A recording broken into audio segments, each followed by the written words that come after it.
Hey guys, this is Preeti. Welcome back to my channel. Guys आज हम बात करने वाले हैं एक अमेरिकन मिस्ट्री थ्रिलर फिल्म के बारे में जिसका नाम है द हार्वेस्ट। ये फिल्म 2013 में रिलीज हुई थी और इसे डायरेक्ट किया है जॉन मैकनॉटन ने। IMDb पर इसका रेटिंग है 6.1 आउट ऑफ 10। रॉटेन टोमेटोज पर इट्स 72% फ्रेश और 88% गूगल यूजर ने इसे लाइक किया है। कहानी शुरू होती है एक बेसबॉल मैच दिखाते हुए। अच्छा खासा गेम चल रहा था मगर अचानक से बॉल जाके लगता है एक बच्चे के सीने पर। उसे जल्दी से हॉस्पिटलाइज किया जाता है। कुछ मोमेंट के लिए उसकी तो सांसें भी रुक चुकी थी मगर बिल्कुल भगवान की तरह उसी समय एक डॉक्टर आकर उसे बचा लेती है। उनका नाम है डॉक्टर कैथरीन और ये कहानी उनके बारे में ही है। हमें पता चलता है वो प्रोफेशनली एक काफी सक्सेसफुल डॉक्टर है मगर उनकी पर्सनल लाइफ काफी सैड है। उनका एक लौता बेटा एंडी हैंडीकैप्ड है। इसके अलावा भी और भी कई सारी बीमारियों से जूझ रहा है। वो चल फिर तो बिल्कुल भी नहीं सकता, इवन हमेशा टायर्ड फील करता रहता है। पूरा दिन अकेले अपने कमरे में बंद रहना पड़ता है उसे, क्योंकि कैथरीन को लगता है कि इस हालत में ज्यादा एक्साइटमेंट, मूवमेंट, घर से बाहर निकलना, खेलना उसके लिए हार्मफुल हो सकते हैं। किसी ना किसी को हमेशा उस पर नजर रखनी पड़ती है। कैथरीन को तो हॉस्पिटल जाना पड़ता है, इसलिए उनका हस्बैंड रिचर्ड जो एक नर्स था वो अपना काम छोड़कर घर में ही रहता है अपने बेटे का ख्याल रखने। कैथरीन खुद ही उसका इलाज कर रही है। सारे मेडिसिन वो ही प्रिस्क्राइब करती है, रिचर्ड सिर्फ उन्हें खरीद कर लाता है।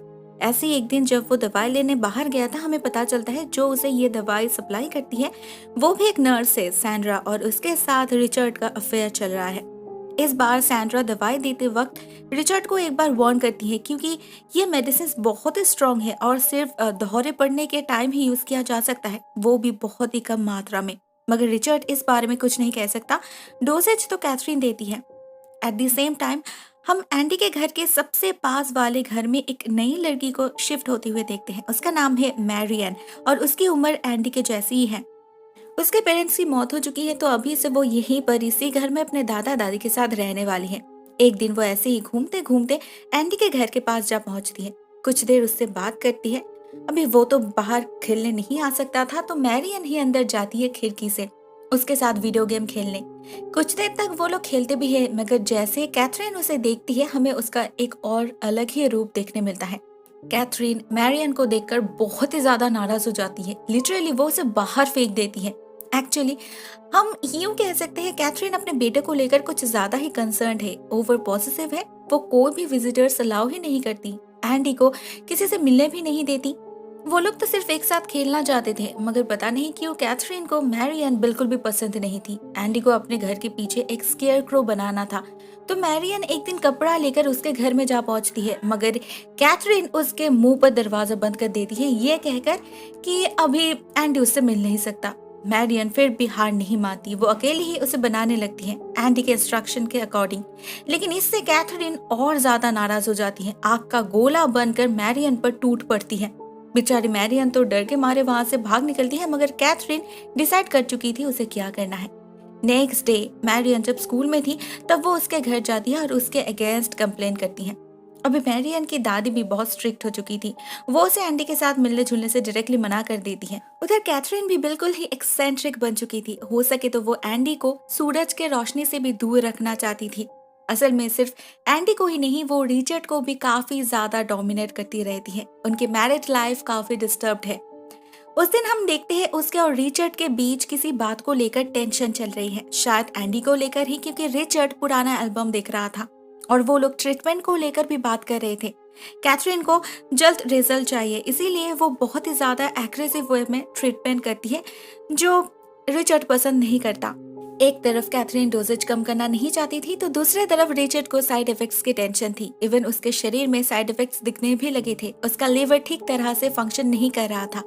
उस दिन मैरियन के घर जाकर भी कैथरीन वही बता रही थी कि एंडी के पास अभी ज्यादा समय नहीं है, वो बहुत बीमार है। मगर मैरियन वो सब बिलीव ही नहीं करती क्योंकि एंडी को देखकर तो उसे ऐसा कुछ भी नहीं लगता। हाँ वो वीक है लेकिन मरने वाला तो डेफिनेटली नहीं।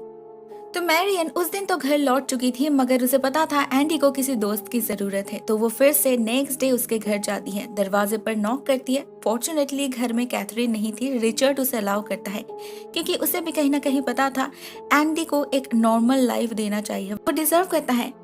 यहाँ तक कि उसे तो ये भी लगता है कि एंडी को कभी कभी चलने का प्रैक्टिस करना चाहिए मगर कैथरीन को उसमें भी प्रॉब्लम है। एंडी अभी थोड़ा बहुत अपना पैर हिला सकता है, मगर फिर भी कैथरीन उसे हमेशा ही व्हीलचेयर पर ही रखना चाहती है। असल में कैथरीन उसे हमेशा अपने मुट्ठी में रखना चाहती है, इसीलिए वो मैरियन को उससे दूर करना चाहती है। मगर उसके चाहने और ना चाहने से क्या होगा, उनकी दोस्ती तो टूटने वाली थी नहीं। तो हम देखते हैं ऐसा ही चलता रहता है। कैथरीन के हजार मना करने के बावजूद मैरियन का आना जाना बंद नहीं होता। एक दिन बातों बातों में उसे पता चलता है एंडी को बेसबॉल खेलने का बहुत शौक है, मगर उसकी माँ उसे अलाउ नहीं करने वाली। तो एक दिन जब उसके घर में कोई नहीं होता तो मैरियन सारे अरेंजमेंट्स करके पहुंच जाती है उसके घर। पहले तो एंडी अपने माँ के डर से बिल्कुल भी राजी नहीं हो रहा था, मगर सीखना तो उसे भी था। तो फाइनली मैरियन एंडी को व्हील चेयर पे बिठा के बाहर लाती है, बहुत मुश्किल से। कुछ देर तक वो लोग खेलते भी हैं, मगर कुछ देर बाद ही एंडी को अपने माँ का कॉल मिलता है कि वो लौट रहे हैं। मैरियन जल्दी से उसे लेकर घर के अंदर जाने की कोशिश करती है, मगर उस व्हीलचेयर को वो उठा ही नहीं पा रही थी। तो एंडी चेयर से उठकर घसीटते हुए अंदर जाता है और मैरियन खाली चेयर को किसी तरह से अंदर खींच कर ले जाती है। फॉर्चुनेटली कैथरीन के आने से पहले ही वो एंडी को बेड पर सुला देती है, मगर उससे दो गलतियां हो जाती है। फर्स्टली उससे वो बॉल छूट गया था, और दूसरा उसने वो फोन एंडी के पास नहीं बल्कि चार्जिंग पर रख दिया था। और सबसे बड़ी गलती उससे ये हो गई कि उसे खुद ही बाहर जाने का समय मिला। उससे पहले ही कैथरीन घर के अंदर आ गई थी, तो उसे देखकर मैरियन बेसमेंट में छुप जाती है। बेसमेंट में उसे एक कमरे से रोशनी आती हुई दिखती है। उधर शायद कैथरीन भी इसी तरफ आ रही थी, तो मैरियन उस कमरे में अंदर जाकर छुप जाती है। मगर अंदर उसे जो दिखता है उससे उसकी होश ही उड़ जाती है। अंदर एक हॉस्पिटल जैसा माहौल बना हुआ था। बेड पर एक बच्चा लेटा हुआ था और उसके साथ हजारों पाइप्स और मशीन्स कनेक्टेड थे। मैरियन उससे बात करने की कोशिश करती है, जानने की कोशिश करती है वो कौन है, मगर वो तो सेंस में ही नहीं था। इनफैक्ट वो तो कोमा में था।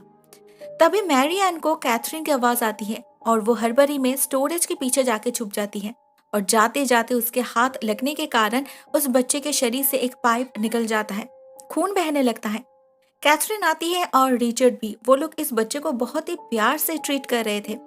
उन्हें लगता है ये इसी बच्चे का काम है, जरूर ये बच्चा होश में आ रहा है, अपना हाथ पैर हिला पा रहा है, जो कि बिल्कुल भी सच नहीं है।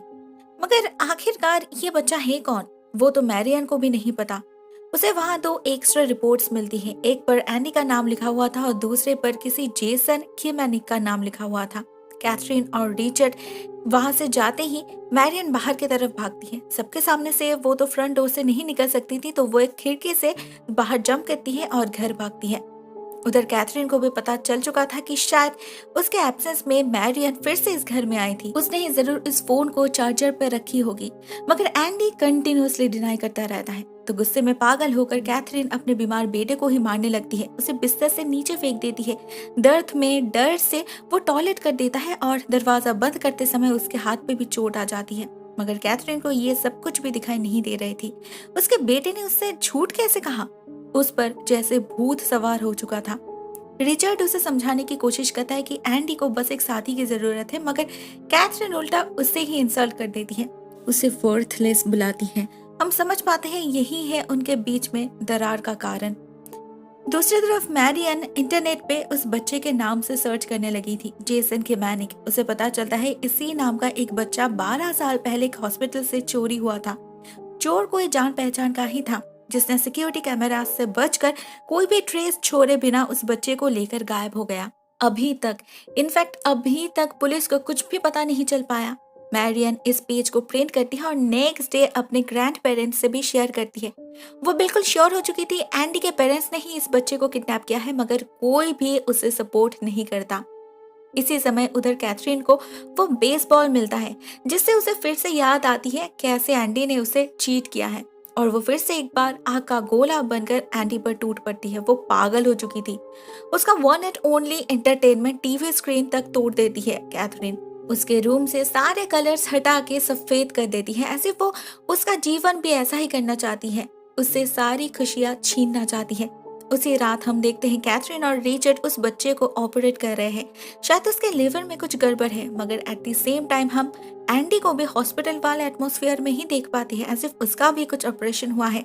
नेक्स्ट मॉर्निंग उसे पता चलता है उसका अपेंडिक्स ऑपरेशन हुआ है। उसे बहुत दर्द हो रहा था, तो जैसे ही रिचर्ड उसके लिए दवाई लेने जाता है, उससे मिलने आती है मैरियन, वो भी स्कूल बंक करके।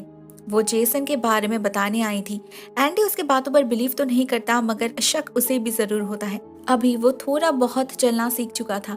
तो उसी रात वो रेंगते हुए बेसमेंट में जा पहुंचता है और जेसन उसके बिल्कुल सामने था।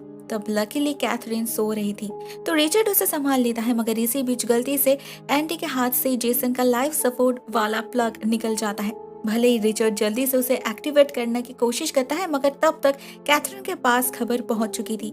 वो आ जाती है और जब एंडी उससे पूछता है ये कौन है, तो कैथरीन बिल्कुल कैजुअली कहती है ये मेरा बेटा है। नेक्स्ट मॉर्निंग हमें पता चलता है मैरियन के दादी ने उसे घर से निकलने से मना कर दिया है, क्योंकि उसने स्कूल बंक की थी। मगर फिर भी वो चोरी छुपे उससे मिलने जाती है और इस बार उसे एंडी से जो पता चलता है उससे उसे सबसे बड़ा झटका लगता है। और उसे पता चलता है रिचर्ड ने एंडी को सारा सच बता दिया है। सच ये है वो बेसमेंट वाला बच्चा जेसन जेसन नहीं है, असली एंडी है। कैथरीन और रिचर्ड का असली बच्चा, और ये एंडी जेसन है। जेसन खेमैनिक, जिसे इन लोगों ने 12 साल पहले किडनैप किया था अपने बच्चे के लिए ऑर्गन्स हार्वेस्ट करने के लिए। वो बच्चा एंडी एक सिकली चाइल्ड है। उसे इतने सालों से सिर्फ लाइफ सपोर्ट के मदद से ही जिंदा रखा जा रहा था, जिससे समय आने पर एक एक करके जेसन का ऑर्गन्स उसमें ट्रांसप्लांट किया जा सके। जैसे कल ही जेसन का लीवर का एक पोर्शन उसमें ट्रांसप्लांट किया गया था अपेंडिक्स ऑपरेशन के नाम से, और आज उसका हार्ट ट्रांसप्लांट किया जाएगा। सब कुछ सुनकर मैरियन उसी वक्त एंडी यानी कि जेसन को लेकर भागने की कोशिश करती है। उसी वक्त रिचर्ड भी इस कमरे में आ रहा था बेसमेंट में उसे ले जाने के लिए, मगर वो खुद भी ये सब कुछ सपोर्ट नहीं कर पा रहा था। वो भी इस लड़के से अपने बेटे की तरह ही प्यार करने लगा था। तो वो मैरियन की मदद करता है उसे एक इंजेक्शन देकर। इतने सालों से जेसन को जो इंजेक्शन दिया जा रहा था उसके एब्डोमिनल पोर्शन को पैरालाइज्ड रखने के लिए उसका ही एंटीडोट था ये, जिससे जेसन को थोड़ी सी ताकत मिले और वो भाग पाए। फाइनली वही होता है। फाइनली मैरियन उसे लेकर बाहर भागने में कामयाब हो जाती है। जब कैथरीन चेक करने ऊपर आती है तब तक वो दोनों ही भाग चुके थे। रिचर्ड उसे समझाने की कोशिश करता है कि उन्हें इस बच्चे को छोड़ देना चाहिए, उनका बेटा तो बहुत पहले ही मर चुका है। उन लोगों ने इस लड़के के साथ भी बहुत अन्याय किया है। इसे पिछले 12 सालों से ऐसे इस कमरे में सबकी नजरों से दूर कैद रखना एक बहुत ही बड़ी जुर्म है, बिल्कुल भी ठीक नहीं है ये। मगर कैथरीन नहीं मानती। वो रिचर्ड को सेडेटिव देकर बेहोश करती है और जेसन को वापस लाने भागती है। उसे अपने बच्चे को बचाना ही होगा एट एनी कॉस्ट। मैरियन जंगल के रास्ते से किसी तरह से जेसन को लेकर आगे बढ़ रही थी। कैथरीन उसे चेस करती है। उधर रिचर्ड नीचे बेसमेंट में जाकर एंडी का लाइफ सपोर्ट खोल देता है। पूरे बेसमेंट में आग लगाकर वही अपने बेटे के साथ सो जाता है।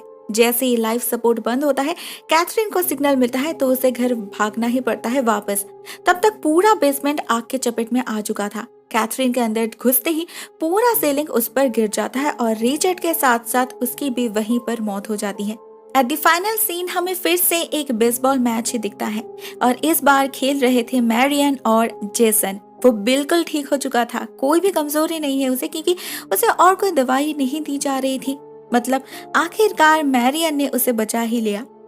सो टू समराइज, वो बेसमेंट वाला लड़का कैथरीन का असली बेटा था एंडी। वो बचपन से ही बीमार था। उसके इलाज के लिए उसे मल्टीपल ऑर्गन्स ट्रांसप्लांटेशन की जरूरत थी और इसीलिए 12 साल पहले इस कपल ने एक न्यूबॉर्न बेबी को चुराया जिसका नाम है जेसन। उसे पाल पोस कर बड़ा किया, लेकिन सिर्फ और सिर्फ ठीक समय आने पर उसके ऑर्गन्स हार्वेस्ट करने के लिए। कभी भी किसी से उसे मिलने जुलने नहीं दिया और उसे पार्शियली पैरालाइज्ड भी रखा, जिससे वो कभी बाहर नहीं निकल पाए। इसीलिए मैरियन उनके लिए बहुत बड़ी प्रॉब्लम बन चुकी थी, क्योंकि वो लोग बहुत जल्द जेसन का हार्ट एंडी में लगाने वाले थे। जेसन तो मरने वाला था। रिचर्ड होल हार्टेडली ये सब सपोर्ट नहीं करता था, लेकिन कैथरीन के अगेंस्ट वो कुछ कह भी नहीं सकता था।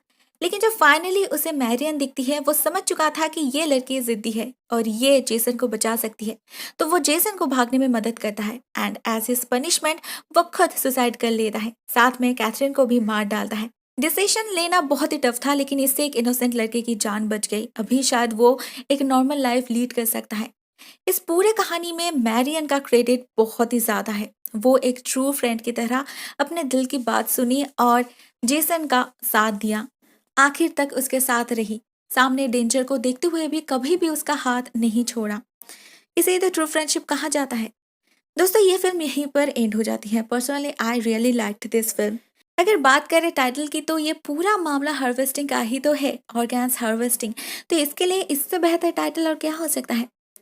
दोस्तों आज के लिए बस इतना ही। Thank you so much for watching this video. Take care, Tata.